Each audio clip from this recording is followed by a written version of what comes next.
At first it was so subtle that Mara mistook it for fatigue, the illusion of motion that comes after hours of hiking uneven ground. A gentle give and take beneath her boots, like soil settling after a step. She paused, testing her weight. The ground answered with a slow, almost courteous rise, then fell away again. "Did you feel that?" she asked. Jonah stopped behind her. The forest swallowed the sound of his movement, boots sinking into loam that was darker than it should have been, rich and wet without the smell of rot. "Feel what?" She shifted again. The pulse returned, steadier now. Not a vibration, not a quake. More like pressure redistributing, as though the ground were adjusting to accommodate her presence. Jonah frowned and pressed his heel down experimentally. "It's soft," he said. "Maybe we're over a root bed." But roots didn't answer back. The forest was old, older than the maps suggested. Trunks rose straight and pale, their bark stretched smooth, interrupted by long vertical seams that flexed faintly as the light changed. No wind stirred the canopy, yet leaves brushed together overhead with a dry, internal sound, like lungs inflating behind a wall. The air was warm and damp, thick enough that breathing felt deliberate. They moved on, slower now. With each step, the pulse followed, spreading outward in widening rings. Mara felt it through her calves, her knees, a pressure that wasn't quite force but insistence. The loam compressed underfoot and rebounded a moment later, springy in a way soil had no right to be. "It's like walking on muscle," Jonah said quietly. The comparison lodged in her mind and refused to leave. She pictured layers beneath the surface, not roots and stone, but fibers aligned in long, dark bands, contracting and releasing in patient rhythm. The thought made her stomach tighten. A sound drifted through the trees. Low, wet. It reminded her of something she'd heard once in a hospital hallway late at night. The amplified echo of a body working without conscious effort. A peristaltic murmur, distant but synchronized, rolling forward and back. Jonah heard it too. He turned slowly, scanning the trunks. "That's not water." The sound wasn't localized. It moved through the forest the way a sensation moves through a limb, traveling rather than emanating. As it passed, the ground beneath them responded, the pulse deepening, slowing to match. They stopped. The pulse slowed with them. Mara crouched and pressed her palm to the earth. It was warm. Not sun-warmed, this was different, a heat that came from within. The texture was wrong, too. The loam clung to her skin, not gritty but smooth, almost slick, yielding around her fingers before firming again, as if gently resisting intrusion. She pulled her hand back. The soil retained the shape of her palm for a second longer than it should have, then relaxed, the impression fading as the surface smoothed itself. Jonah swallowed. "It's reacting." As if in answer, the trees nearest them shifted. Not swaying, there was still no wind, but adjusting, trunks angling a fraction inward.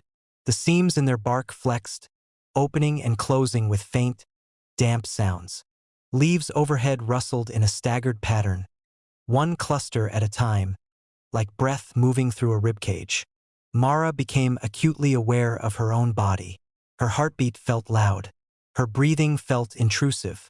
They started again, this time with care, placing each foot slowly. The forest responded anyway. The pulse adapted, anticipating their steps, rising just before their boots touched down, as though the ground were meeting them halfway. "This isn't random," Jonah said. "It's coordinated," Mara finished.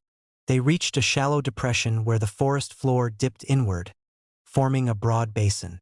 The pulse was strongest here, the ground visibly lifting and settling in a slow, tidal motion. Each rise carried a faint sound with it, a wet, internal thrum that vibrated in Mara's teeth. At the basin's center, the soil was thinner, stretched over something dense beneath. With each pulse, the surface tightened, then slackened, like skin over a flexing muscle. Jonah stepped back. "We should leave." The moment he said it, the sound changed.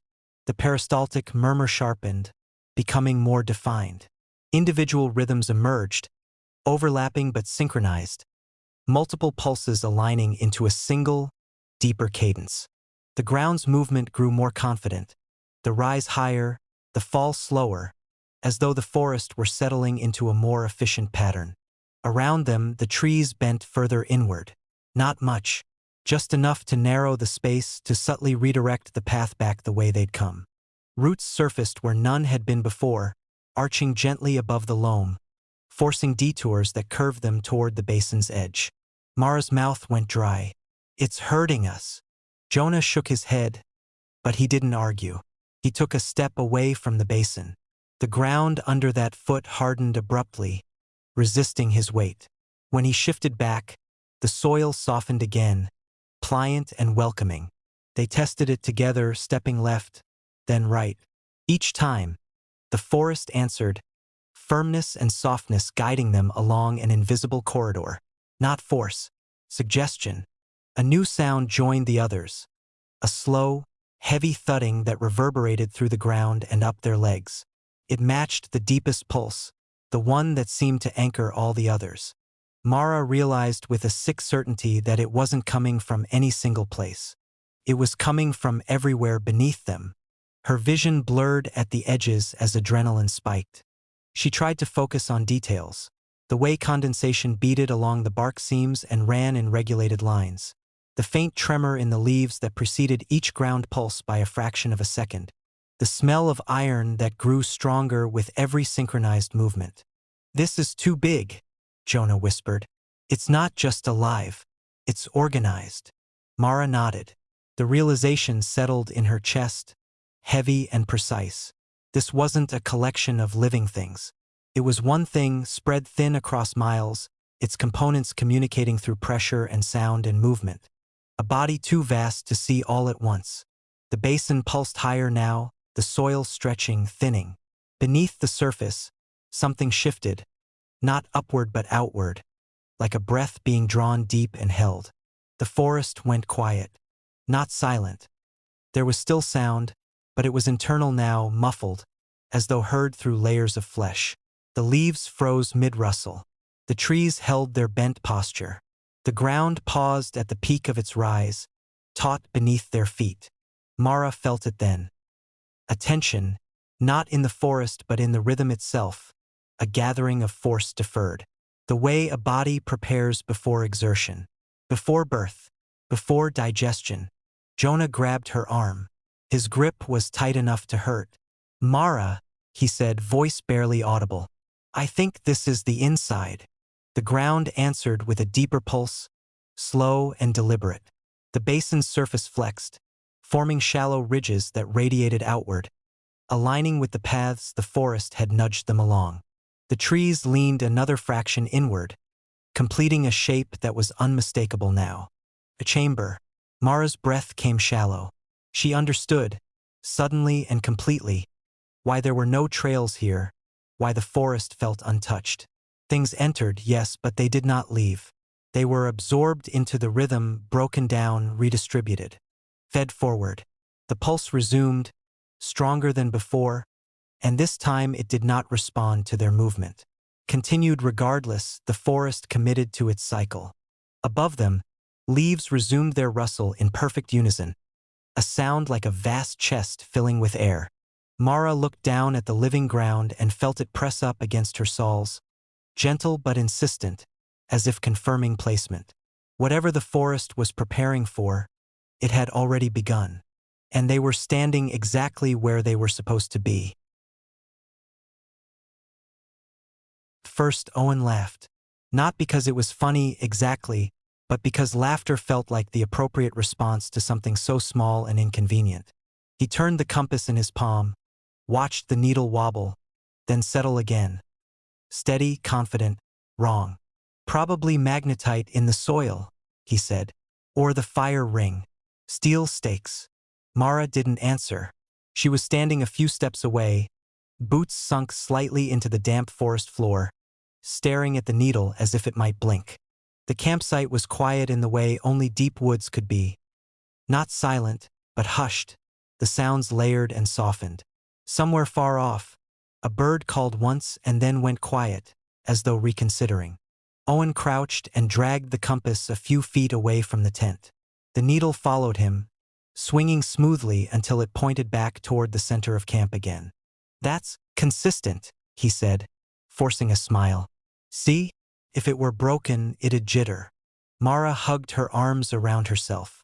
The air had cooled faster than expected after sunset, and the temperature drop felt localized, like they'd stepped into a shallow basin. "It's not pointing north," she said. "It's pointing here." He waved a hand. "North is abstract. Magnetic north shifts all the time." The fire crackled softly behind them. The sound dampened, as though the flames were burning under a layer of wet leaves. The smoke didn't rise so much as drift sideways, curling low and then dissolving between the trunks. The trees stood close together here, their bark pale and smooth, surfaces beaded with moisture that reflected the firelight in dull, uneven glints. They'd chosen the site because it felt sheltered. Now it felt enclosed. Mara stepped closer to the fire ring. The compass needle rotated with her, unwavering. When she stopped, it stopped. When she moved, it followed. "Owen," she said quietly, "do you remember setting the tent there?" He frowned. The tent sat just off-center in the clearing, its silhouette darker than the trees behind it. "Yes," he said. "That's where the ground was level." She shook her head. "I remember it closer to the log, and the fire ring farther out." He opened his mouth to respond, then hesitated. The log she meant was still there, half-rotted, carpeted in moss, but it did look farther away than it had earlier. Not much, just enough to make the space feel stretched. "Things look different in low light," he said. "Depth perception." They ate in silence. The forest absorbed the small sounds of their movements. The scrape of a spoon against metal, the rustle of packaging, the soft thud of boots shifting on soil. Every noise felt immediately swallowed, as if the air itself were padded. When Owen stood to hang the food bag, the ground beneath his boots felt spongier than before. He paused, testing his weight. The soil compressed slightly, then eased back, like memory foam. "Rained recently," he muttered. Mara watched the trees while he worked. She couldn't say why exactly, only that she had the sense of being watched without any clear direction to assign it to. The trunks were too straight, their spacing too deliberate, like markers rather than growth. Shadows pooled between them, deep and still. The compass lay on a flat stone near the fire. The needle hadn't moved. Later, when the fire had burned down to coals and the forest settled into its deeper night sounds, Mara woke suddenly. She didn't know what had pulled her from sleep. There was no noise, no dream fragment clinging to her thoughts, just a sense of displacement, as though the world had shifted slightly while she wasn't looking. The tent felt colder. She listened. The forest breathed. Not wind, not leaves, but something slower. A soft, rhythmic sound that rose and fell, barely audible, like the echo of breath through a long corridor. "Owen," she whispered. He stirred. "What? Are you awake?" "Yes," he said, though his voice was thick with sleep. "What's wrong?" She hesitated. "Do you feel tilted?" He was quiet for a moment. "The ground slopes a bit." "No," she said. "I mean everything." She reached for the compass.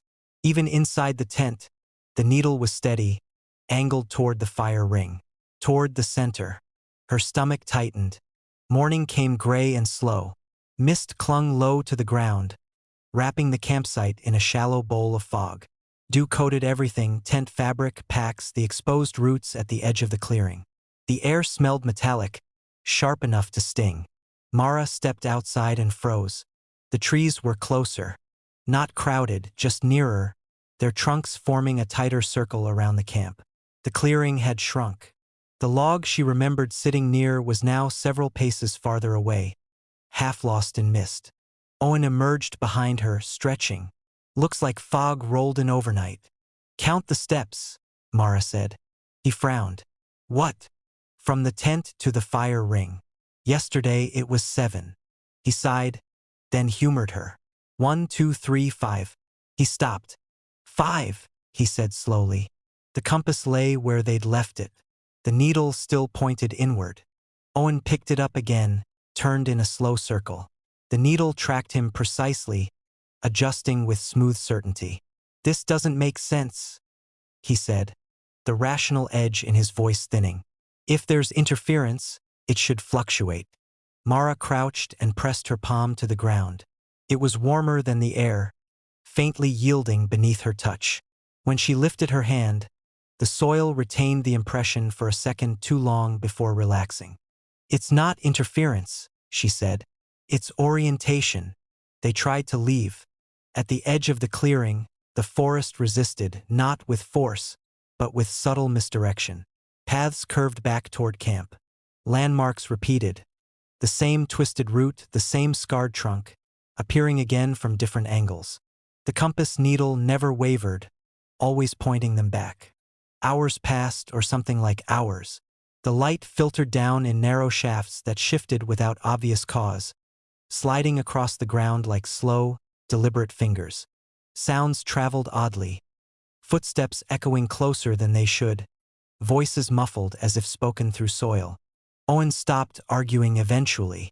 He just stared at the compass, then at the camp, then at the trees. "It's mapping us," he said. Mara nodded. She felt it now, the sense of being indexed, positioned. The forest wasn't surrounding them. It was incorporating them, adjusting its internal layout with quiet precision. When she looked down, she saw faint impressions in the soil. Not footprints leading away, but shallow contours shaped like places where people had stood for a long time. Markers. The realization came gently, almost kindly. The compass hadn't failed. North hadn't moved. They had. The camp was no longer a place in the forest. It was a point of it, a node fixed and referenced. The trees leaned inward. The ground subtly sloped, all gradients converging where they stood. The forest wasn't guiding them out. It was keeping track. Mara closed her eyes and felt the earth beneath her feet, the quiet coordination of roots and soil and stone. When she opened them again, she understood. They weren't lost. They were located.